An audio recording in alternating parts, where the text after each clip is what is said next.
வணக்கம் நண்பர்களே. மகிழ் தொழில் யூடியூப் சேனலுக்கு தங்களை அன்புடன் வரவேற்கிறேன்.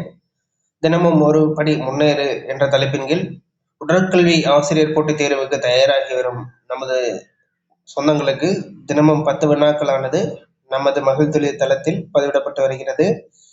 அதனைத் தொடர்ந்து இன்றைய 10 வினாவும் பதிவிடப்பட்டுள்ளது. அதை தற்போது நாம் தொடர்ந்து பார்க்கலாம். முதல் வினா, an important outcome of physical education. உடற்கல்வியின் முக்கிய விளைவு எது அப்படின்னு சொல்லி கேட்கிறாங்க. A physical fitness, option B fatigue, option C disease, option D fear. உடல் தகுதியா, சோர்வா, நோயா, பயமான்னு கேட்குறாங்க. ஜட்ஜ்மெண்ட் பண்ணக்கூடிய கொஸ்டின் தான். Option A fitness. Next question, sports develop, விளையாட்டுக்கள் வளர்க்கும் மனப்பண்பு என்ன அப்படின்னு சொல்லி கேட்குறாங்க. Option A self confidence, option B laziness, option C fear, option D anger. தன்னம்பிக்கையா, சோம்பலா, பயமா, கோபமா அப்படின்னு சொல்லி கேட்குறாங்க. உடற்குள்ளே வளர்க்கக்கூடிய பண்பு கான்ஃபிடன்ஸ் தான், தன்னோட சுய தன்னம்பிக்கையை தான் வளர்க்குது. ஸோ இதுக்கான ஆன்சர் வந்து ஆப்ஷன் ஏ கான்ஃபிடன்ஸ். அடுத்த கொஸ்டின், பிசிக்கல் எஜுகேஷன் இம்ப்ரூவ்ஸ், உடற்கல்வி எந்த திறனை மேம்படுத்துகிறது அப்படிங்கிறத கேட்டிருக்காங்க. Option A leadership, option B confusion, option C laziness, option D fear. தலைமைத்துவமா, குழப்பமா, சோம்பலா, பயமான்னு கேட்குறாங்க. உடற்கல்வியை மேம்படுத்தக்கூடியது எல்லாத்துக்கும் ஈஸியான கொஸ்டின் தான் தெரியும். லீடர்ஷிப் தலைமைத்துவத்தை தான் மேம்படுத்தக்கூடியது. அடுத்த question, Olympic movement is governed by, Olympic மூவ்மெண்ட்டை நிர்வகிக்கும் அமைப்பு எது அப்படின்னு சொல்லி கேட்டிருக்காங்க. IOC, option A IOC, option B FIFA, option C BCCI, option D ICC. இது ஒவ்வொன்றுக்கும் ஒவ்வொரு விரிவாக்கம் இருக்கு. அது கண்டினியூஸா ஒரே 1 by 1 அடுத்தடுத்த கொஸ்டின்ல பின்னாடி வரத தொடர்ந்து நம்ம பார்க்கலாம். இது எல்லாத்துக்கும் ஈஸியான கொஸ்டின். ஒலிம்பிக் மூவ்மெண்ட் வந்து ஐஓசி தான் பங்கேற்கும். அதுல எல்லா நாடுமே அதுல வந்து உறுப்பினராக இருப்பாங்க. இந்த ஒலிம்பிக் நடக்கல 6 வருஷத்துக்கு முன்னாடியே நடத்தக்கூடிய நாட்டுக்கு சொல்லுவாங்க. அதெல்லாம் நம்ம பார்ப்போம் பின்னாடி. அடுத்த கொஸ்டின் போல நம்ம இப்போ, பிசிக்கல் எஜுகேஷன் ப்ரொவைட்ஸ், உடற்கல்வி மாணவர்களுக்கு எதை வழங்குகிறது அப்படின்னு சொல்லி கேட்டிருக்காங்க. Option A health, option B disease, option C stress, option D fatigue. ஆரோக்கியத்தையா, நோயா, மனநலத்தையா, சோர்வையான்னு சொல்லி கேட்டிருக்காங்க. இதுக்கான ஆன்சர் ஆப்ஷன் ஏ ஹெல்த். அடுத்த question, emotional quality developed through physical education, உடற்கல்வி வளர்க்கும் முக்கிய உணர்ச்சி பண்பு எது அப்படின்னு சொல்லி கேட்குறாங்க. முக்கியமான ஒரு இது என்ன பண்பு என்ன அப்படின்னு சொல்லி கேட்குறாங்க. Option A self control, option B anger, option C hatred, option D fear. தன்னடக்கமா, கோபமா, வெறுப்பா, பயமா அப்படின்னு சொல்லிக்கிட்டு இருக்காங்க. உடற்கல்வியால் வளர்க்கக்கூடிய ஒரு முக்கியமான பண்பு வந்து செல்ஃப் கண்ட்ரோல் தான். செல்ஃப் கண்ட்ரோலு, லீடர்ஷிப்பு, கோஆர்டினேஷனு, இது எல்லாமே வளர்க்கக்கூடியதான் நம்ம உடற்கல்வி. அடுத்த கொஸ்டின் பார்ப்போம். கண்ட்ரி அஃபெக்டட் இன் முனேஜ் இன்சிடென்ட்ஸ், அந்த முனேஜ் இன்சிடென்ட்ல பாதிக்கப்பட்ட நாடு எதுன்னு கேட்குறாங்க. 1972 முனேஜ் ஒலிம்பிக்ஸ், 1972 முனேஜ் ஒலிம்பிக்ஸில் சம்பவத்தில் பாதிக்கப்பட்ட நாடு எது அப்படின்னு சொல்லி கேட்டிருக்காங்க. Option A Germany, option B USA, option C Israel, option D France. அதுல சின்ன ஸ்டோரி சொல்லியிருக்கோம். இஸ்ரேல் நாட்டை சேர்ந்தவங்க அப்படின்றத ஒரு ஒலிம்பிக் வில்லேஜில் போய் அதிகாலையில் வந்து அரெஸ்ட் பண்ணியிருப்பாங்க செப்டம்பர் அப்படின்றதெல்லாம் நம்ம சொல்லியிருப்போம்.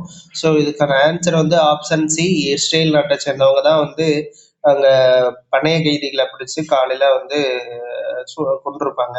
அதுக்கான ஆன்சர் வந்து ஆப்ஷன் சி இஸ்ரேல் அப்படிங்கிறதா. சரி, நெக்ஸ்ட் கொஸ்டின் போகலாம்.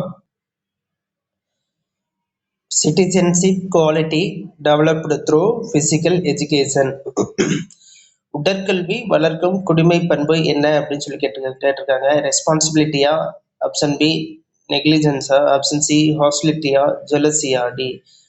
அடுத்து வந்து பொறுப்பா, அலட்சியமா, பகைமையா, பொறாமையான்னு சொல்லிக்கிட்டு இருக்காங்க.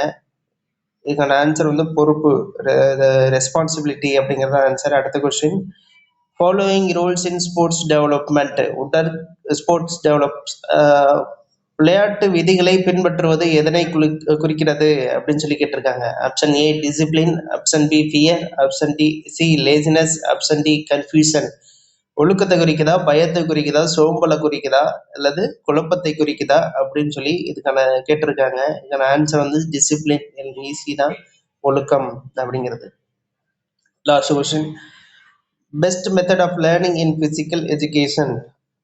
உடற்கல்வி கற்றலின் சிறந்த முறை எது அப்படின்னு கேட்டிருக்காங்க. லேர்னிங் பை டூயிங்கா, மெமரைசேஷனா, பனிஷ்மெண்ட்டா, ப்ரெஷரா அப்படின்னு சொல்லி கேட்டிருக்காங்க. செயல்வழி கற்றலா, மனப்பாடமா, தண்டனையா, அழுத்தமா அப்படிங்கிறது.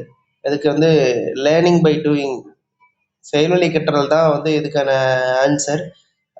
ஆப்ஷன் ஏ தான் இதுக்கான ஆன்சர். முன்னாடியே சொல்லியிருக்கோம் நமக்கு வந்து இந்த கொஷின்ஸ்ல ஈஸியா இருக்கும் அப்படின்னு. இப்போ 100 கொஷினுக்கு மேல வந்து அடுத்த ஸ்டாண்டர்ட்ல இருக்கும். அது கொஞ்சம் இன்னும் கொஞ்சம் எல்லா கொஸ்டினையும் நம்ம பார்த்து டிஸ்கஸ் பண்ற மாதிரி இருக்கும். அது 100 கொஸ்டினுக்கு அடுத்து கண்டினியூட்டியா இதை பார்க்கலாம் அப்படின்னு நினைக்கிறேன். நம்ம முன்னாடியே பேசியிருக்கோம், முன்னாடி டிஸ்கஸ் பண்ணியிருக்கோம், சொல்லியிருக்கோம்.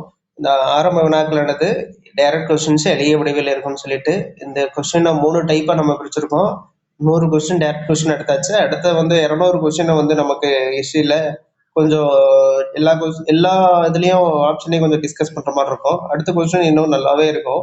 ஸோ அடுத்து நம்ம 100 வினாக்கள் நாளை தாண்டி சனிக்கிழமையில இருந்து அடுத்த 101 இருந்து அடுத்த ஸ்டேஜுக்கு போயிருக்கோம்.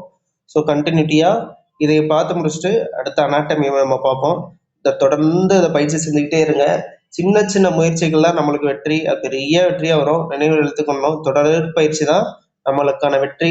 தொடர்ந்து பயிற்சி செஞ்சுட்டு இருக்கும்போது வெற்றியானது நம்மளது கதவை வந்து தேடி வந்து தட்டும்.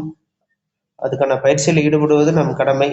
கடமையை செய்வோம், பலனை எதிர்பார்க்காதேன்னு சொல்லியிருக்கிறாங்க. நம்ம கடமையை செய்வோம், டெய்லியே படிப்போம், அது ஒரு பழக்கமா வச்சுக்குவோம். நம்ம அதை வந்து கண்டிப்பா ஒரு நாள் பெரிய சக்சஸா நிற்கும். ஸோ எதையும் யோசிக்காம கன்சிஸ்டண்டான பர்ஃபார்மன்ஸை மட்டும் நம்ம கொடுத்துட்டு ப்ராக்டிஸ் பண்ணிக்கிட்டே இருக்கணும். சலிக்காம நம்ம பண்ணணும். அதுதான் நம்மளுக்கான ஒரு வெற்றிக்கான வாய்ப்பா அமையும் என்பதை தெரிவித்துக் கொண்டு இந்த 10 வினாக்களுக்கு சரியாக பதிலளித்த அனைவருக்கும் வாழ்த்துக்கள். இந்த வீடியோ வந்து உங்களுக்கு பயனுள்ளதாக இருக்கும் என்று நம்புகிறோம். மேலும் இதை உங்கள் நண்பர்களுக்கு ஷேர் செய்து கொள்ளுங்கள். சப்ஸ்கிரைப் செய்து கொள்ள மறக்காதீர்கள். மறவாது பெல் ஐக்கனை அழுத்திக் கொள்ளுங்கள். அப்பொழுதுதான் நாங்கள் பதிவிடும் தகவலானது தங்களை வந்து சேரும் என்பது சந்தேகம் இல்லை. ஸோ வெற்றி பெறும் முறை ஒன்றாக பயணிப்போம். வெற்றி நமக்கு சொந்தமாகும் முறை ஒன்றாக பயணிப்போம். வெற்றி பெற வாழ்த்துக்கள். நன்றி. உங்கள் நண்பர்களுக்கு ஷேர் செய்து பயன்பெற செய்யுமாறு கேட்டுக்கொள்கிறோம். நன்றி, வணக்கம்.